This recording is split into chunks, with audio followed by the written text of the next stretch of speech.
Selama ribuan tahun, Buddha mengawasi alam semesta, dan para dewa dan raja-raja mengawasi urusan duniawi. Bangsa siluman berada di antara mereka, dan naga menguasai lautan. Suatu malam, sebuah batu ajaib melahirkan makhluk yang sangat kuat dan sudah membuat kekacauan di istana langit. Kaisar Langit melihat seekor kera kecil yang menembakkan sinar dari matanya. Sang Buddha lalu datang dan berkata kepada Kaisar Langit kalau kera kecil itu adalah makhluk yang sangat kuat dan mempunyai takdir penting bagi alam semesta. Sang Buddha lalu melarang Kaisar Langit menangkap kera kecil itu agar dia bisa menemukan jalannya sendiri. Dan kera kecil itu adalah kera sakti atau The Monkey King. Kera sakti kecil kemudian pergi menuju ke bangsa kera dan bertemu dengan kera-kera lainnya. Tapi lagi-lagi dia membuat masalah. Sang kera tua menjelaskan kepada murid-muridnya kalau mereka hanyalah kerikil di alam semesta ini dan hanya para dewa abadi yang bisa hidup bebas tanpa aturan. Tiba-tiba muncul seekor siluman dari balik air terjun dan membawa seekor kera kecil. Kera tua dan kera-kera lain kemudian menyalahkan kera sakti. Setiap hari kera sakti berlatih keras agar bisa melawan para siluman. Dan sekarang dia sudah tumbuh dewasa. Suatu hari kera sakti melihat siluman air terjun keluar lagi dan akan menyerang kera tua dan murid-muridnya. Siluman itu adalah siluman harimau. Karena senjata kera sakti hanyalah buah kelapa, siluman harimau menghajarnya dan dia kembali membawa seekor kera kecil. Kera tua berkata kalau mereka tidak bisa melakukan apapun untuk melawan siluman itu. Seekor kera kecil lalu berkata kalau mereka harus mempunyai senjata untuk melawan siluman harimau. Dan senjata itu ada di dasar laut yang dikuasai oleh Raja Naga. Mendengar itu, kera sakti segera menyelam ke dasar laut meskipun kera tua sudah melarangnya. Sebuah tiang raksasa sudah berdiri sejak dahulu kala dan menunggu seorang pemberontak yang terkuat dan terhebat untuk melepaskan kekuatan besarnya. Dan Raja Naga berkata kepada rakyatnya kalau pemberontak terkuat itu adalah dirinya. Kera sakti sampai di kerajaan dasar laut dan melihat tiang besar itu. Ternyata tiang itu bisa bicara. Tiang besar itu berkata kalau dia telah menunggu kera sakti selama 5.000 tahun. Dan saat kera sakti menyentuhnya, tiang besar itu tiba-tiba mengecil dan kera sakti akhirnya mendapatkan sebuah senjata untuk melawan siluman harimau. Raja Naga kemudian panik dan menelpon Kaisar Langit. Dia berkata kalau ada seekor kera yang telah mencuri tiang besarnya. Kaisar Langit lalu menyuruh Raja Naga untuk menyelesaikan masalah itu sendiri karena dia teringat pesan Sang Buddha saat dulu kera sakti baru lahir. Raja Naga sedang bersama dua asistennya yaitu Babo dan Benbow. Tapi mereka berdua sama sekali tidak mempunyai solusi. Dengan membawa tongkatnya, kera sakti lalu masuk ke dalam gua yang ada di balik air terjun. Dia lalu melihat seekor kera kecil sedang dalam bahaya. Tapi saat kera sakti akan menyelamatkannya, siluman harimau datang dan mereka berdua lalu bertarung.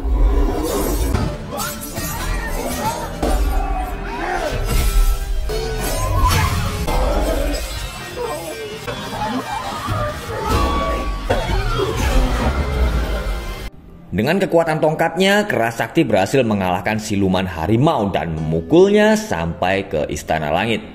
Kera sakti akhirnya menjadi raja bangsa kera. Tapi kera tua tidak setuju dan berkata kalau kera sakti bukanlah bagian dari mereka. Dia juga berkata kalau tongkat itu harusnya dipegang oleh salah satu dewa abadi. Tapi bukannya menyerah, kera sakti malah ingin menjadi dewa abadi. Dan untuk bisa menarik perhatian istana langit, dia harus membasmi 100 siluman. Kera sakti lalu segera pergi dan melawan 100 siluman agar dia bisa menjadi dewa. Setelah membasmi 99 siluman, kera sakti berada di sebuah desa untuk mencari siluman ke-100. Desa itu sangat sepi. Para penduduk yang ketakutan bersembunyi karena ada siluman yang menyerang desa mereka. Kera sakti lalu bertemu dengan kepala desa dan istrinya. Istri kepala desa berkata kalau yang mereka butuhkan sekarang adalah seorang dewa abadi, bukan seekor kera. Seorang anak kecil kemudian datang dan berkata kalau kera sakti adalah pembasmi siluman yang sangat terkenal. Anak itu bernama Lin. Kepala desa dan istrinya berpikir kalau mereka mungkin bisa selamat karena siluman akan memakan kera sakti dan membebaskan mereka. Kepala desa lalu berkata kalau siluman api telah menyerang desa dan menculik anaknya. Setelah melakukan negosiasi, Kerasakti akhirnya setuju dan akan melawan siluman api. Kerasakti lalu menyelamatkan anak kepala desa dan bertemu dengan siluman api yang bernama Red Girl. Kerasakti lalu bertarung melawan Red Girl dan akan menjadikannya sebagai siluman ke-100.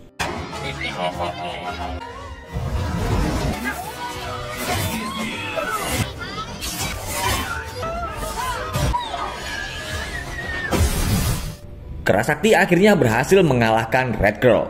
Lin ingin ikut bersama Kerasakti karena dia hanya seorang gadis petani dari desa kecil yang berharap kelak bisa menjadi hebat. Dia lalu menawarkan diri menjadi asisten Kerasakti.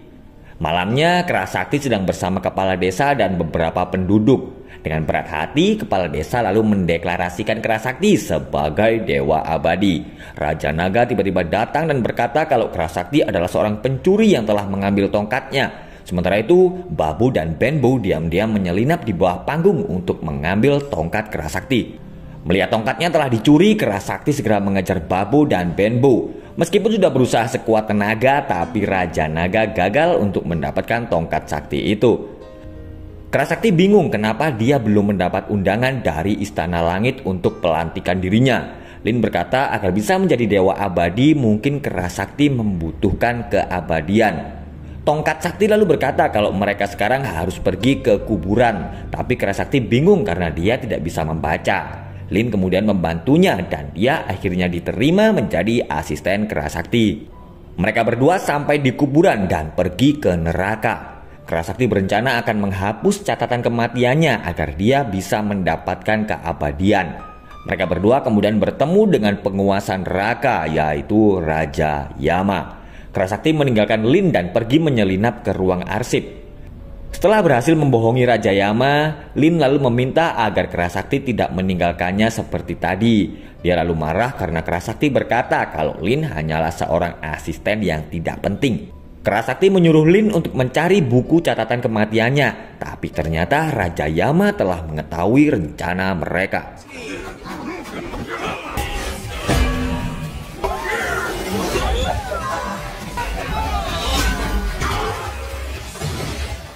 Setelah membaca catatan kematiannya, Lin kemudian menemukan arsip milik Kerasakti. Di catatan itu ditulis kalau Kerasakti tidak memiliki keluarga karena dia lahir dari batu ajaib. Kerasakti lalu mengambil catatan itu dan mencoret namanya. Raja Yama melaporkan kekacauan itu kepada Kaisar Langit, tapi Kerasakti malah menyuruh Kaisar Langit untuk segera menyiapkan upacara pelantikan dirinya sebagai dewa abadi. Kaisar Langit berkata meskipun Kerasakti telah menghapus namanya, tapi itu hanya membuatnya menjadi setengah abadi. Kerasakti tidak bisa menua, tapi dia tetap bisa mati. Kaisar Langit lalu panik karena Raja Yama malah berbicara tentang buku kehidupan kekal. Mendengar itu, Kerasakti segera menyuruh Lin untuk mengambil buku itu dan mereka berdua akhirnya berhasil keluar dari neraka. Di buku kehidupan kekal ditulis agar bisa abadi maka seseorang harus memakan buah persik dari kebun kehidupan kekal. Ternyata Lin telah bekerja sama dengan Raja Naga. Saat desanya dilanda kekeringan, Lin berdoa kepada Dewa Naga agar turun hujan. Kebetulan Raja Naga yang saat itu sedang lewat langsung memberikan tawaran kepada Lin. Dia menyuruh Lin untuk berteman dengan Kerasakti dan mengambil tongkat sakti. Lin berkata kalau Kerasakti sedang mencari buah persik ajaib. Raja Naga lalu menyuruh Lin mengajak Kerasakti menuju ke sebuah tempat. Raja Naga kemudian menyuruh Babu dan Benbow untuk menyamar menjadi lebah penjaga buah persik ajaib. Mereka bertiga berencana akan menjebak Kerasakti, tapi rencana Raja Naga tidak berjalan mulus karena Babu dan Benbow mengacaukan semuanya. Setelah gagal mendapatkan buah persik ajaib, Kerasakti dan Lin melihat di buku ditulis kalau ada ramuan keabadian yang diciptakan oleh seorang penyihir kayangan. Mereka berdua segera pergi ke kayangan dan melihat Wang Mu, penyihir kerajaan yang menciptakan ramuan keabadian.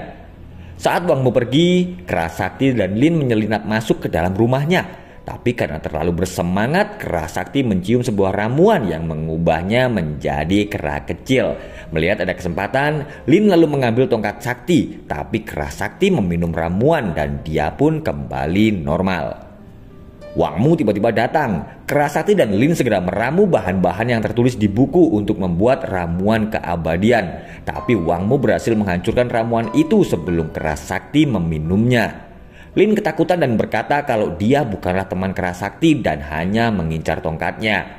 Wang Mu lalu menyuruh Lin agar memberikan tongkat itu kepada Kaisar Langit. Dan tanpa tongkatnya, Kerasakti tidak berdaya menghadapi Wang Mu. Tapi Lin tiba-tiba kembali dan memberikan tongkat itu kepada Kerasakti. Wang Mu terkejut karena serangan petirnya justru membuat Kerasakti menjadi lebih kuat. Melihat tubuh Kerasakti yang semakin membesar, Wang Mu segera memanggil para dewa abadi. Karena Kerasakti tidak mau diajak pergi, Lin lalu menjatuhkan diri agar Kerasakti menyelamatkannya. Lin berkata agar Kerasakti melupakan keinginannya untuk menjadi raja kayangan dan lebih baik membantu orang lain yang membutuhkan. Saat di neraka, Lin membaca buku takdirnya yang tertulis kalau dia hanyalah gadis petani biasa. Mendengar itu, Kerasakti lalu menyemangati Lin agar dia bisa mencapai keinginannya. Lin lalu memberikan tantangan kepada Kerasakti. Dia ingin tahu berapa lama Kerasakti yang katanya sudah abadi bisa menahan nafas di dalam air. Tapi begitu Kerasakti masuk ke dalam air, Lin langsung mengambil tongkat sakti dan memberikannya kepada Babu dan Penbo. Lin meminta maaf karena dia telah mengambil tongkat Kerasakti. Dia terpaksa melakukannya karena Raja Naga berjanji akan menyelamatkan desanya. Kerasakti lalu marah dan pergi menuju kayangan. Ternyata Raja Naga yang licik hanya memanfaatkan Lin karena dia sebenarnya ingin menguasai dunia dengan tongkat sakti itu. Raja Naga menggunakan kekuatan tongkat dan berubah menjadi naga raksasa. Saat Raja Naga akan menyerang desa, Kerasakti tiba-tiba datang dan melawannya. Tapi tanpa tongkatnya, Kerasakti kesulitan menghadapi Raja Naga. Lin lalu berkata kepada Raja Naga kalau dia akan memberitahu kelemahan Kerasakti jika Raja Naga menyelamatkan desanya. Setelah Raja Naga menyetujui permintaan itu, Lin lalu berkata kalau kelemahan Kerasakti adalah petir. Raja Naga lalu menyerang Kerasakti dengan kekuatan petir, tapi itu malah membuat Kerasakti menjadi lebih kuat. Dia mengambil tongkat sakti dan bertarung melawan Raja Naga.